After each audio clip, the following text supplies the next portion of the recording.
selamat datang di The Human Capital Podcast bareng aku Kak Fiona. Dan aku Kak Ailsa. Hari ini kita bakal bedah tuntas satu mesin paling penting di dalam perusahaan. Bukan mesin pabrik, bukan juga server komputer, tapi manusia. Pernah kalian berpikir, apa sebenarnya yang membuat sebuah perusahaan bisa berkembang pesat? Apakah hanya karena teknologi yang canggih, modal yang besar, atau strategi bisnis yang hebat? Faktanya ada satu faktor penting yang sering menjadi kunci keberhasilan sebuah organisasi, yaitu manusia di dalamnya. Ya, benar sekali tuh apa yang dikatakan Kak Elsa. Jadi disinilah peran manajemen sumber daya manusia atau MSDM menjadi sangat penting.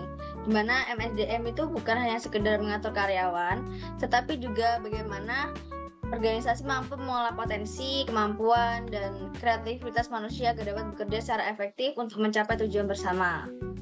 Dalam podcast kali ini, kita bakal bahas manajemen sumber daya manusia atau MSDM dari nol sampai ke isu paling panas, yaitu rekrutmen menggunakan AI.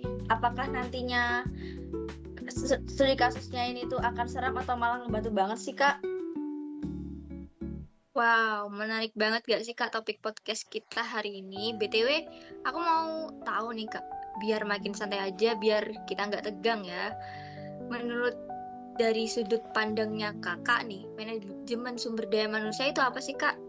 Bisa sampaikan nggak ke audiens di rumah, biar sama-sama tahu gitu. Boleh. Pertanyaan yang bagus tuh dari Kak Elsa.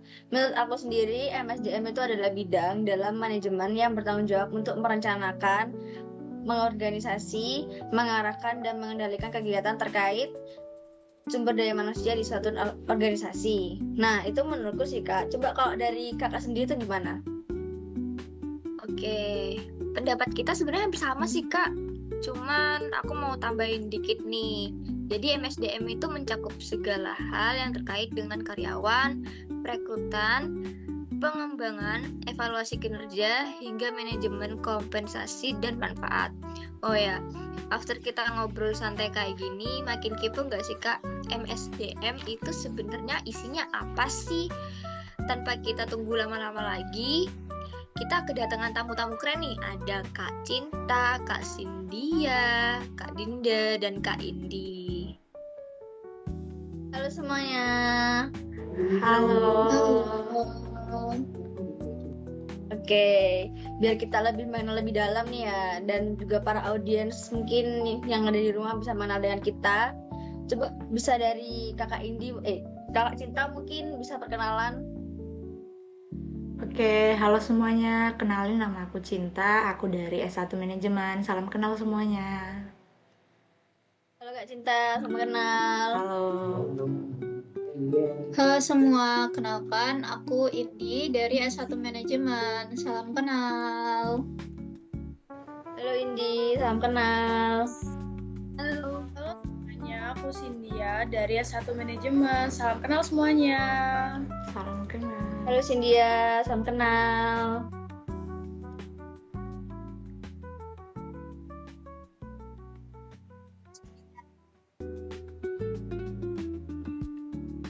Wah, mungkin Kak Dinda ini jaringannya kurang nih ya, jadinya suaranya terputus-putus mungkin guys ya.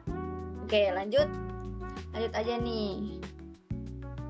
Kan tadi kan sudah nih kita bahas tentang perkenalan masing-masing ya. Sekarang aku mau nanya nih, kita sudah masuk ke materi ya nih ya.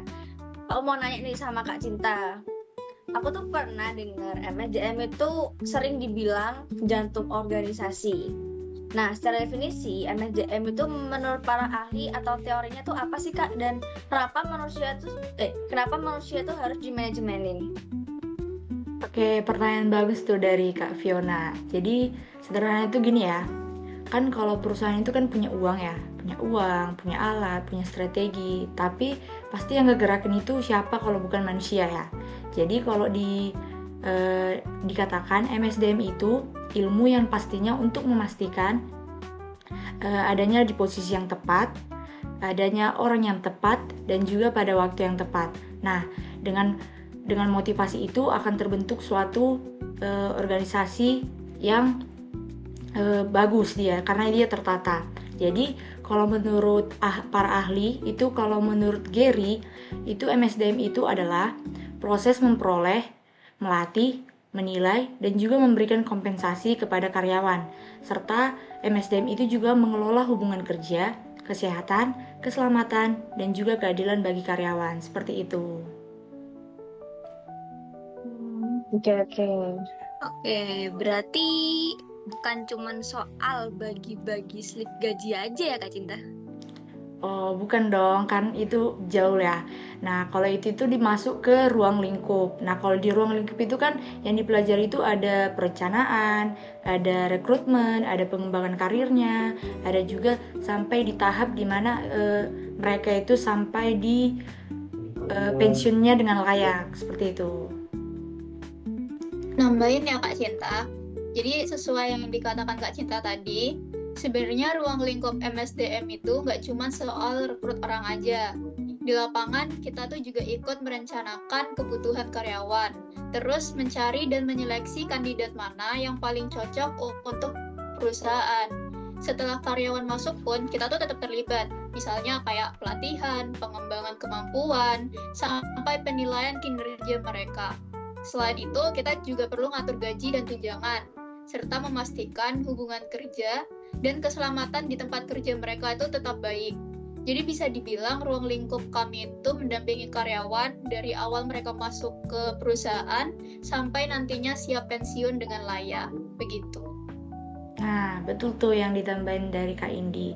Terus, dengan adanya MSDM ini, nantinya organisasi itu dapat memaksimalkan potensi dan juga kemampuan yang dimiliki oleh setiap karyawannya.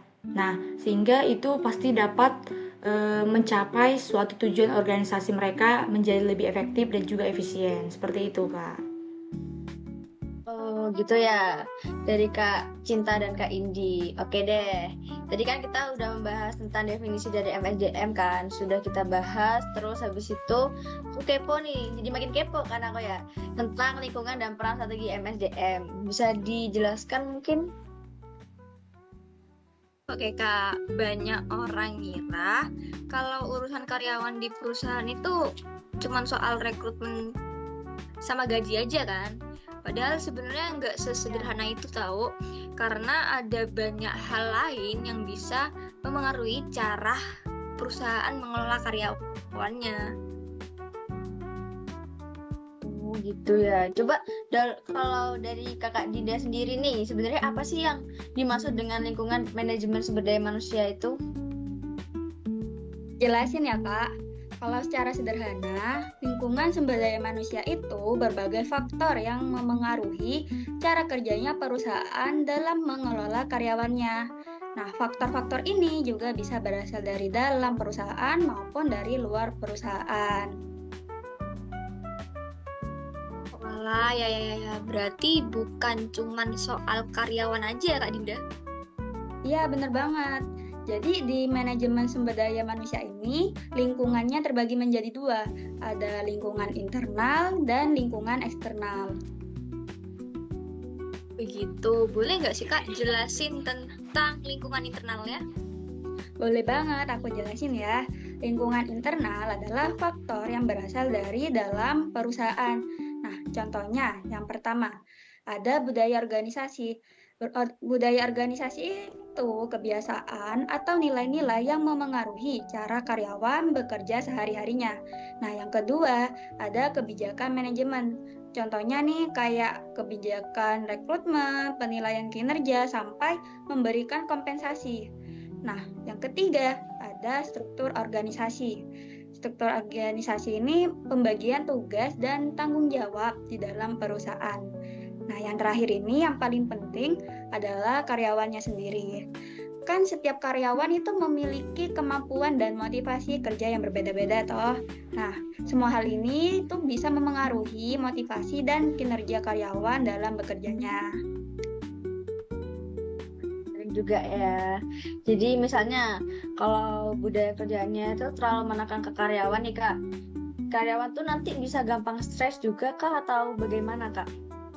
Bener banget, nanti karyawan ini gampang stres, budaya kerja yang nggak sehat itu karyawannya bakalan kurang nyaman saat bekerja. Dampaknya juga bisa ke produktivitas mereka, bahkan ada yang memilih untuk keluar dari perusahaan. Begitu ya Kak. Oke, tadi kan kita sudah mendengar penjelasan nih yang singkat-singkat dari lingkungan internal.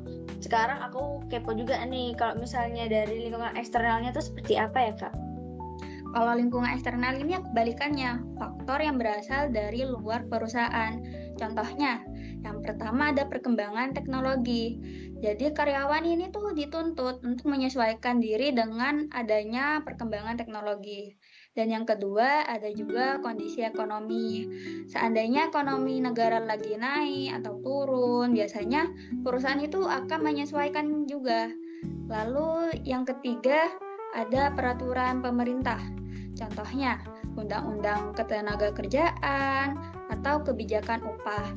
Nah, peraturan ini harus dipatuhi sama perusahaan. Terus yang terakhir, ada persaingan bisnis. Nah, yaitu ketika perusahaan harus bersaing dengan perusahaan lain dalam mendapatkan pasar. Gitu. Oh, jadi gitu. Yaudah, kalau sekarang kita lanjut ke peran utama dari MSDM itu yuk, Kak. Jadi, manajemen sumber daya manusia atau MSDM sendiri itu memiliki beberapa peran. Yaitu yang pertama itu ada peran administratif seperti mengelola data karyawan, ada sistem penggajian. Nah, lalu ada peran operasional seperti rekrutmen, pelatihan, dan juga penilaian kerja.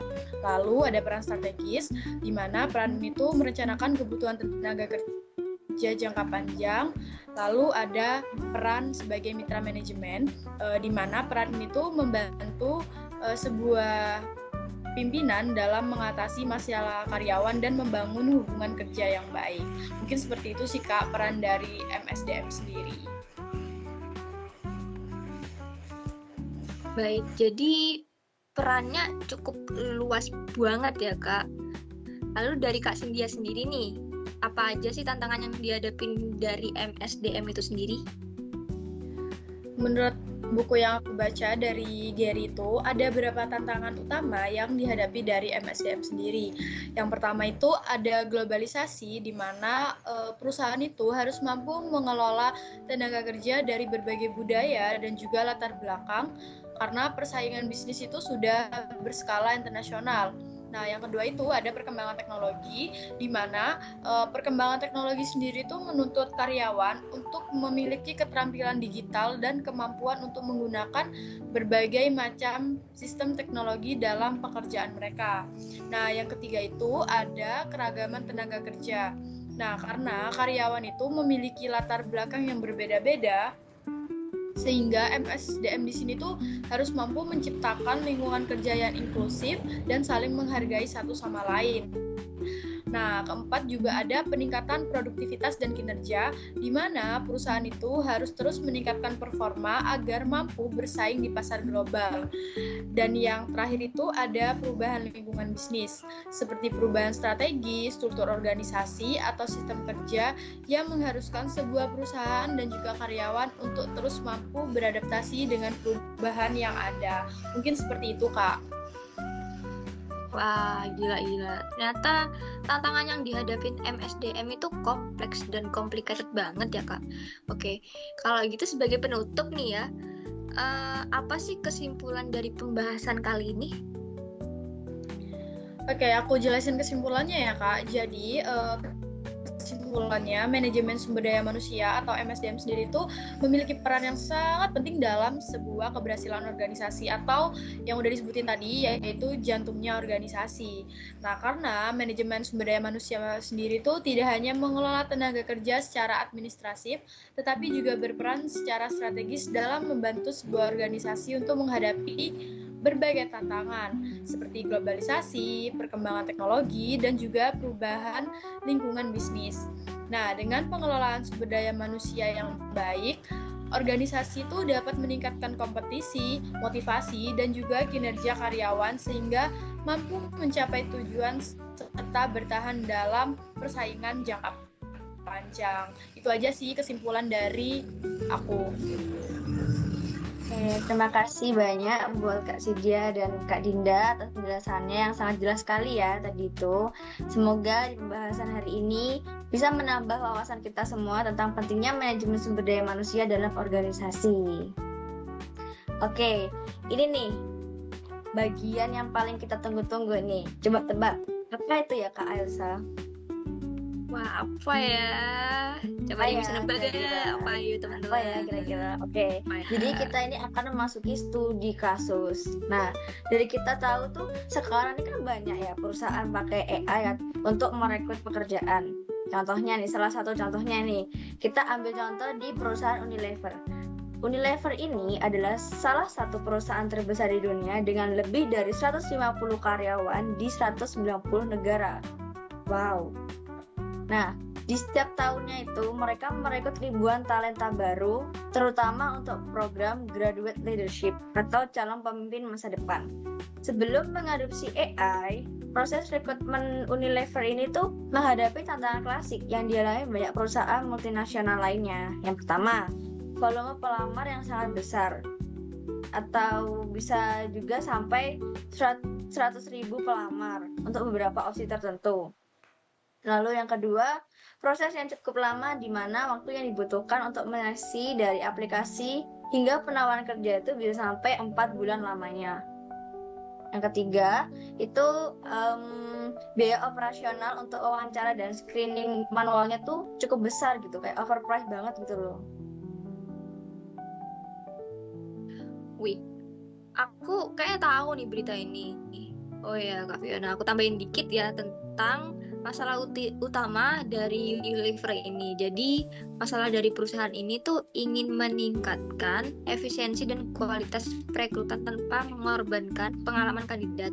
Misalnya, spesifik yang dihadapi adalah efisiensi waktu, kualitas kandidat, seperti sulit menemukan kandidat yang memiliki potensi kepemimpinan dan kultur fit dari varietas atau proses rekrutmen lebih inklusif dan tidak diskriminatif terhadap gender, ras, atau latar belakang.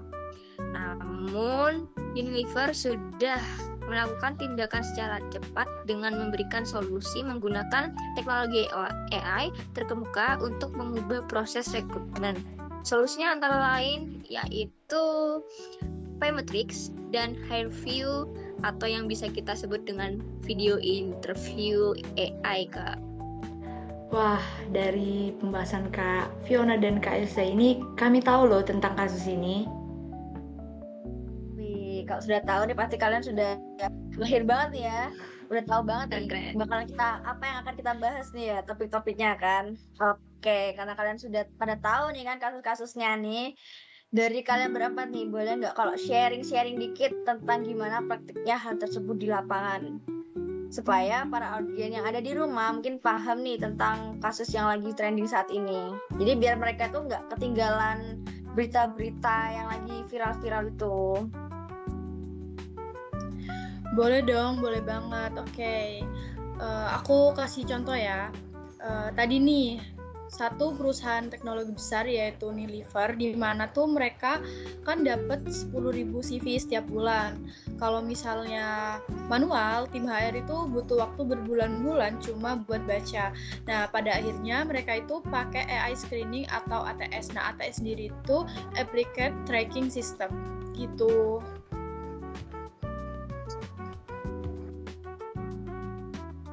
Ya, AI-nya gimana nanti ya, Kak? Nah, jadi cara kerja AI ini tuh bakal nyaring kata kunci, pengalaman kerja, bahkan memprediksi kepribadian lewat video interview tadi. Lalu kandidat itu bicara di depan kamera. AI ini tuh bakal analisis ekspresi wajah dan pilihan katanya. Nah, hasilnya itu apa? Hasilnya dalam satu hari itu udah bisa dapat 50 kandidat terbaik. Keren banget nggak sih? Wow, keren sih. Oke, aku mau nanya nih Kak. Tadi kan Kak Elsa ini sempat simpang siur dan sempat membahas tentang Paymetrics dan HireVue kan. Nah, mereka tuh cara kerjanya tuh seperti apa sih kalau boleh tahu? Oke, jadi Pymetrics ini itu platform assessment berbasis neuroscience dan ilmu perilaku. Cara kerjanya sebenarnya cukup mudah. Kandidat itu nggak menjawab tes secara tradisional, melainkan bermain game singkat, kayak mengingat pola atau mengambil keputusan cepat. Tujuannya untuk mengukur potensi alami kandidat, dan hasilnya bagi kandidat yang lolos nanti itu dipanggil ke tahap selanjutnya, yaitu wawancara video di HireVue tadi. Nah, kalau setauku ya Kak, HireVue itu adalah platform wawancara video berbasis AI. Teknologi ini memungkinkan perusahaan untuk mewawancarai ribuan kandidat secara otomatis tanpa kehadiran pewawancara manusia di tahap awal. Cara kerjanya, kandidat merekam jawaban atas pertanyaan video, kemudian AI menganalisis kata-kata yang diucapkan, nada suara, dan ekspresi wajah pada tahap awal, Kak. Tujuannya untuk meningkatkan keterampilan komunikasi, kepercayaan diri, dan kecocokan dengan nilai-nilai perusahaan itu sendiri. Nah, benar. Jadi ini ada poin kritisnya. Secara teori ini tuh sebenarnya efisien banget. Tapi ada tantangan besar, yaitu algorithmic bias. Kalau data yang kita kasih ke AI di masa lalu ternyata pilih kasih nih ke gender tertentu atau lulusan kampus tertentu, nanti AI-nya itu bakal bisa ikut-ikutan bias juga ke mereka. Itu. Nah, aku setuju juga tuh sama pendapatan Kak Indi tadi. Jadi di perusahaan Unilever tadi kan mereka itu pakai AI-nya itu hanya sebagai pintu pertama aja kan. Nah, kalau keputusan akhirnya itu tetap ada sama manusianya itu, karena AI itu gak bisa yang namanya ngerasain passion ataupun ketulusan daripada seseorang. Jadi ada satu sisi kemanusiaan yang pastinya gak bisa digantiin sama AI atau dibuat dalam bentuk kode. Jadi keputusan akhir itu tetap ada pada manusia, bukan pada AI tersebut. Seperti itu. Oh, jadi gitu ya Kak. Setelah mendengar penjelasan dari Kak Cinta dan Kak Indi, berarti poin yang bisa diambil itu AI itu sebenarnya asisten, bukan HR sepenuhnya ya. Ya, bener banget tuh Kak. Jadi AI itu alat buat bantu buang-buang tugas yang membosankan supaya HR bisa lebih fokus ke hal-hal yang lebih strategis seperti mentoring atau pengembangan dari karyawan itu sendiri. Wah, berarti studi kasus ini lagi booming-boomingnya di kalangan perusahaan manusia nggak tuh, perusahaan lainnya ya. Contohnya nih, kayak tadi kan kita kan sudah bahas Unilever nih, yang dimana kasus Unilever ini sangat menunjukkan bahwa AI itu bukan pengganti manusia, melainkan sebagai alat bantu. Nah, AI ini berhasil menangani volume data besar dan menyaring kandidat awal secara efisien, memungkinkan tim HR itu lebih fokus pada kandidat terbaik untuk wawancara mendalam. Hanya itu juga, dalam mengimplementasikan AI itu dalam rekrutmen harus disertai dengan audit etika secara berkala untuk memastikan algoritma tidak mendiskriminasi kandidat lainnya. Ya, meskipun Unilever ini bukan perusahaan teknologi, tapi dalam studi kasus ini tuh membuktikan bahwa perusahaan tradisional pun dapat bertransformasi digital untuk meningkatkan efisiensi sumber daya manusia atau SDM. Wah, bener banget tuh Kak Fiona. Studi kasus yang menarik dan informatif banget ya kali ini ya. Cocok buat audiens yang ada di rumah. Iya, bener sekali Kak Elsa. Aduh, nggak kerasa nih ya Kak. Kita sudah ngobrol sudah lebih dari 20 menit nih ngobrol-ngobrolnya nih. Nggak kerasa banget ya? Nggak kerasa banget ya. Jadi poin yang aku tangkap nih pada hari ini tuh adalah MSDM itu dinamis banget. Dari teori definisi MSDM dan telah lingkup dari Kak Cinta dan Kak Indi mungkin. Aku juga sih Kak dapat materi baru dan pembelajaran baru di hari ini tentang teori lingkungan, peran dan tantangan MSDM dari Kak Dinda dan Kak Cynthia, sampai ke studi kasus teknologi AI yang sudah kita bahas tadi bahkan ya. Oke. closing statement nih dari masing-masing dong. Dan apa pesan-pesan buat teman-teman mahasiswa dan para audiens yang lagi belajar tentang MSDM atau manajemen sumber daya manusia nih? Mungkin bisa dari Kak Cinta, mungkin kata-kata hari ini. Oke, pesan buat para audiens yang lagi belajar MSDM, ya tetap kuasai fundamentalnya tapi jangan terlalu kaku. Asik, mantap. Kalau dari aku sendiri itu pastinya jadilah HR yang punya empati, karena kita tuh mengolah manusia, bukan robot. Catat masuk juga ya Kak Elsa. Masuk juga. Lanjut. Jangan takut sama AI ya, jadilah orang yang bisa mengendalikan AI itu dan juga jadilah orang yang bijak dalam menggunakan AI. Masuk. Terakhir nih Kak Dinda nih, kata-kata hari ini apa nih Kak? Kata hari ini. Kata aja ya. Manusia tuh selamanya, tapi AI gak selamanya. Asik. Cakep, Kak. Mantap. Oke, terima kasih banyak banget buat temen-temen yang udah ngejelasin dari tadi. Kalau gitu, aku Kak Ailsa dan rekan saya yang cantik ini, Kak Fiona, pamit undur diri dan sampai ketemu di episode selanjutnya. Bye-bye. Bye-bye.